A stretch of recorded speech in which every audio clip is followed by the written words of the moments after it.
Bon dia a tots i a totes. Gràcies per escoltar el nostre programa Senyals Ambientals. Avui parlarem més a fons sobre els diferents paràmetres ambientals que podem trobar en una aula. Ara passarem a parlar dels experts. Bon dia, Natàlia. Què és el soroll? El soroll és la vibració d'un cos que es mou a través de la matèria en forma d'onades. Moltes gràcies. Quins són els valors recomanats a la temperatura i la humitat? A la temperatura hi ha uns valors recomanats d'uns 20-25 graus, mentre que a la humitat hi ha uns 40-60%. Quins són els procediments materials utilitzats?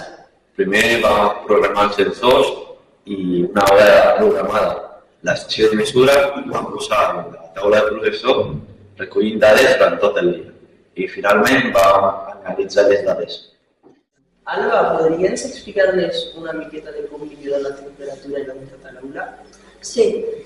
Amb les finestres tancades, la temperatura i la humitat pujaran. Al pati, en obrir-les, baixaran i s'assemblen a l'exterior. A la tarda, amb els sensors baixats, la temperatura pujarà més lentament que al matí. Molt bones observacions. Doncs fins aquí el nostre programa. Gràcies per escoltar-nos i gràcies per confiar en la nostra informació i descobriments científics.